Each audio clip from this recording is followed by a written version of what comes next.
There are no subtractions and divisions in our mind. There is only addition and multiplication. I will just remove negative thoughts and I will have positive thoughts. All the best, it's not going to work. It's just that you need to pay little attention as to how it functions. You will see there is a distinction between what is you and what you have gathered.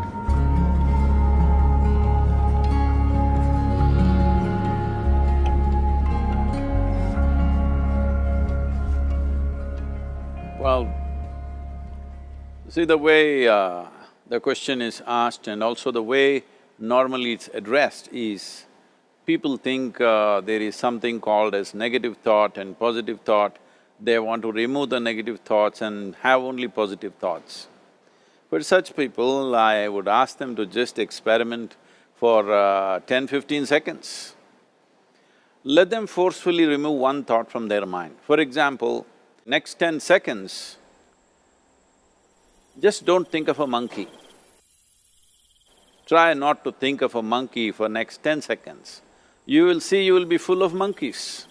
So what I'm saying is, this is the nature of your mind, because in this mind, all the three pedals are throttle. There is no brake, there is no clutch. Whatever you touch, it will only go faster. In this kind of mind, people have been taught from moral teachers and religious teachers, do not think about bad things. Well, since then it's been a full-time job. So there is no way you can handle the mind like this. This doesn't need any great enlightenment. If you spend 2 minutes with your eyes closed, you will realize you cannot do anything forcefully with this mind. So, I want to remove negative thoughts. Do not ever go in this direction, because what you want to remove will become your quality. Always you will be on it. So what should I do? The thing is this, without understanding the fundamental mechanism of this mind, because our mind, human mind, is the most sophisticated computer on the planet. Even all the supercomputers have come out of this. When this is the case, is it not important that we understand the mechanics of how it functions? One simplistic aspect of how it functions is, there are no subtractions and divisions in our mind. There is only addition and multiplication. If you try to do something with it, it will say one more. If you try hard, it will multiply into many more. In this mind, you don't try to identify what is positive, what is negative and try to remove it. First of all, one needs to understand, this mind of yours, this body of yours is supposed to serve you. The life that you are is important. Body and mind are vehicles that must serve us. If you sit in a vehicle, it must go where you want to go. If it goes to its own destination, what is the point of such a vehicle? It's just a nuisance. Right now, most human beings are unfortunately experiencing this fantastic possibility of human mind as a nuisance, as a troublesome thing. Well, this is the most beautiful thing you have. It's just that you need to pay little attention as to how it functions. One simple thing is this. First and foremost process is, that's why we put out this process called Isha Kriya. This is to distance yourself from your physiological and psychological process.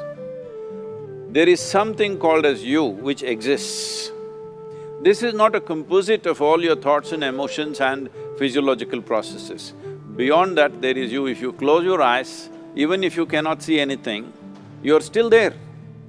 It is through the window of your eyes that you're looking out, but if you close your eyes, it doesn't mean that you don't exist, you still exist. So beyond your thought, you still exist, beyond your emotion, you still exist. So that you, the life that you are, this has to come into your experience. Why is it that you're not allowing that to come into your experience, which is the most significant aspect of who you are? Who you are right now, the most significant aspect is, you and me are alive right now, this is it. What I'm thinking, what you're thinking is not the important thing. We are alive right now, that is the important thing. So, it is important that you focus on this fundamental sense of aliveness within you, and then you will see there is a natural distance between you and your thought process. Once there is a distance between your psychological process and your physiological process, this is the end of suffering. Because there are only two kinds of suffering that human beings go through, physical suffering and mental suffering. Once you create a little space between you and your mind, between you and your body, this is the end of suffering. This is something every human being has to experience and know, otherwise thinking I will just remove negative thoughts and I will have positive thoughts, all the best, it's not going to work 100%, it's not going to work because nobody can remove it, they can avoid it for some time. So when negative thoughts come, you say Ram Ram, Shiva Shiva, whatever you want, but this is just avoiding, it's not gone. The moment you stop that, it will pop back with great force, otherwise it'll come back in your dreams. So it's very important, first of all you need to understand your anger, your resentment, your fear, your anxieties, the negativity that you generate. Generally resentment, anger, it is always directed towards somebody. But we need to understand this is poisons that we are drinking and expecting somebody else to die. Fortunately, life doesn't work like that. If I drink poison, I die. If I drink poison, you don't die. So, we need to understand this. When I say poison, today you can have yourself chemically analyzed. Right now, what is your blood work, what it says? 5 minutes of intense anger, check your blood work and see, there will be lots of negative elements in it, literally you're poisoning yourself. So, do you want to poison yourself? Definitely not. Now the very question is coming from certain helplessness, what shall I do?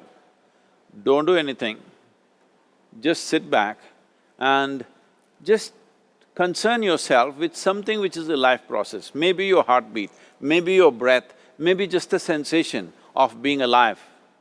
Depending upon how sensitive or how perceptive you are, accordingly, find something. It could be a sensation in the body, it could be breath, it could be heartbeat, it could be anything, something which indicates life to you.